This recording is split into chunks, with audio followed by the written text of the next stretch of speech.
If you need help, then dial your operator. Have no fear, fellow citizens. The Mediator is here. Good morning and welcome to this week's edition of The Mediator with me, your host, Brian West, here to give you the top 8 headlines and developing news stories that made it in this week. Now, as usual, I'll give you the top 8 local headlines and developing news stories that made it first, followed by a movie clip, a skit, a trailer, some pictures of something that's going on in the community. Then I'll give you the top 8 international headlines and developing news stories that made it this week. So let's waste no time. Oh yeah, it's time. Let's get to it. Story number 1. Boardman Fire Department hires 2 new crew members. Boardman Fire Department reportedly has added 2 new firefighters to their payroll. Ian Murray, who is 36 and is a graduate of Crestwood High School. They also will add Brandon Gilmore, who was born and raised in Youngstown. He graduated from East High School in 2011 and received his training from the Youngstown Fire Academy. The 2 new firefighters will be serving full time. So keep an eye on this big headline. Good to see people joining the public force. Story number 2. Even in hard times, here is a list of how entrepreneurs and big local businesses are still making moves to stay afloat. Number 1. Restaurants have found ways to stay in business by providing online ordering and takeout orders. Some have even allowed people to eat outside. Number 2, local retailers have relied on online retail sales to stay afloat. Also, good ideas. The online market is big. Number 3, many entertainers have found ways to gather outside of state rules limiting crowds by relying on online shows, video cameras, uploads, DVDs, all types of stuff. Maybe give you some fresh ideas. Story number 4. And apparently the entrepreneur spirit is still alive. This is a bonus. One report says that Ohio set a record for new business filings in 2020. That means a lot of people are still filing for their business license. The small report says that even with an outbreak, there was a record of 171,073 new business filings in 2020. Big headline. People are staying alive. The business spirit is staying afloat. Back in business. Story number 3. Local emergency and healthcare personnel made 3 key headlines. Ryan Tekak will stay on as health commissioner, according to a local article. The article confirms that the president of Mahoning County Public Health is very satisfied with his performance in keeping the public informed about the pandemic and during the pandemic. Tekak will be given a 3-year extension with an annual salary of $102,000. Another one, number 2, Columbiana County also made headlines by awarding merit pay to officials doing a good job. So they're giving them some extra cash bonuses. West Vins will receive $1,000 in additional pay, according to one local article. Number 3, Trumbull County made it in the mix as well. They have reportedly fired the director of the county's 911 center. Ernie Cook was voted out 3-0. They are looking to Patty Goldner to fill the position as interim until the position is filled. Cook was director since 2010 and has been accused of colliding with a 17-year-old skateboarder, apparently got in a little accident while apparently under the influence. That's not good. He has faced multiple charges but feels that he has never been given the chance to defend himself. So this story is still ongoing and is still developing, and that's why story number 3 made it in this week. Story number 4. What does it mean if residential property values are rising?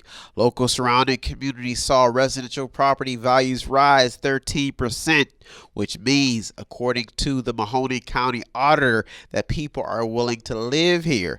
Now, a highly populated area also means that more federal dollars could be allotted to accommodate the needs of the people.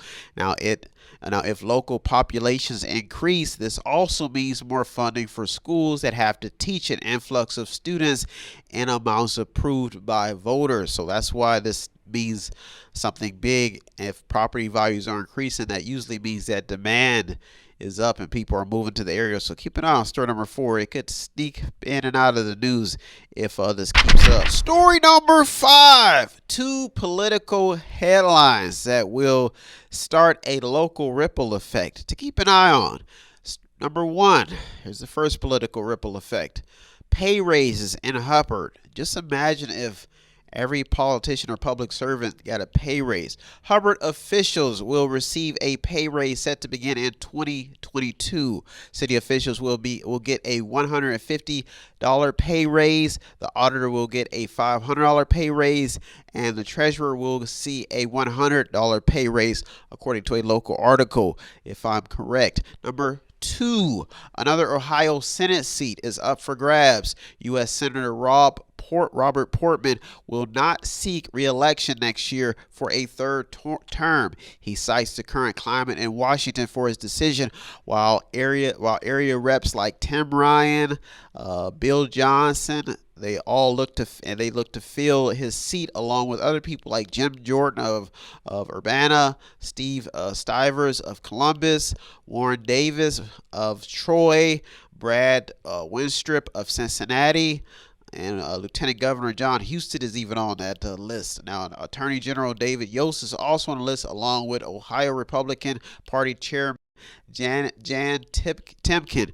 and former state treasurer Josh Mandel. So keep an eye on this story as it develops. 2 political headlines to look for it that will probably cause a ripple effect when it comes to the political arena here locally. Story number 6. Have you checked to see how your local teachers are doing?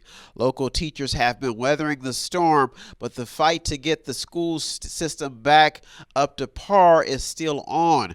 New Board of Education President Ronald Shad plans to work with the CEO Justin Jennings in an attempt to get schools back under local control. The district was placed under academic distress some time back and has been struggling to meet state standards ever since.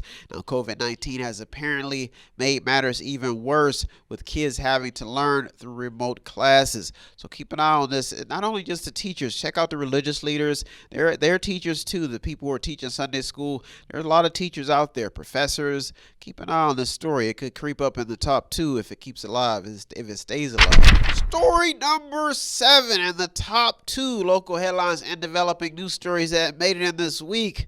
Whew. Mediation can be tough, but somebody's got to do it. Whew. Story number 7. Openness, input, and community forums are helping keep some things in motion. Activism is keeping local communities in the mix to be better. And here's a list of topics that people are discussing.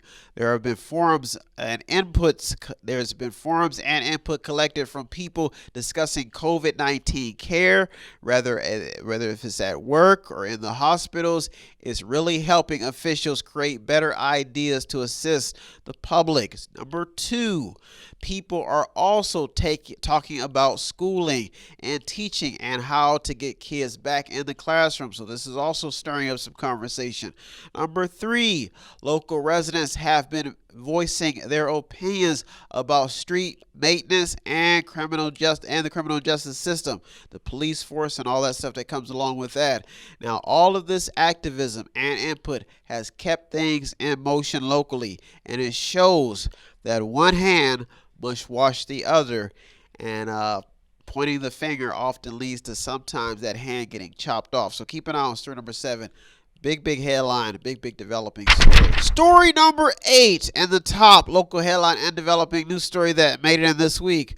Revenue is falling across the board in many local categories. The city of Girard has to figure out what to do after a $541,000 income tax shortfall.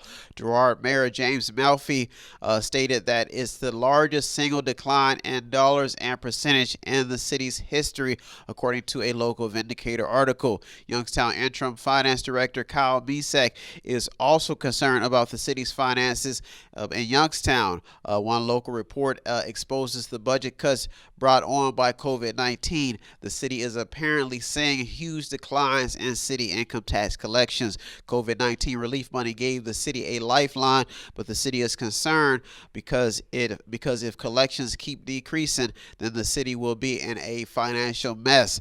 Local casinos have also noticed a 25% decline in revenue in 2020. Even though gambling could be labeled as bad, it still provides a lot of jobs and money for the state and the surrounding communities. But that's why it's always good to practice safe gambling. So keep an eye on story number 8. That's why I made it this week. Everybody is looking for the money. Show me the money so I can spend it. Story number 8, a big headline, big developing local story that will probably stay alive. That's why I made it at the top this week, because the money, you need money in capitalism. Well, those are our top 8 local headlines and developing news stories that made it this week. I'll be right back with the top 8 international headlines and developing news stories that made it in. So don't go anywhere. You're in the Mediator with me, Brian West. I'll be right back. If you need help, then dial your operator. Have no fear, fellow citizens. The Mediator is here. If you want to check out the stories that almost made it in or did make it in, go to our Twitter feed on our website. Check out everything. All of the sources are there. And go to the website. It's method8inc.com, method8inc.com, where you can buy something, click on something, watch something, read something, or just sponsor a program.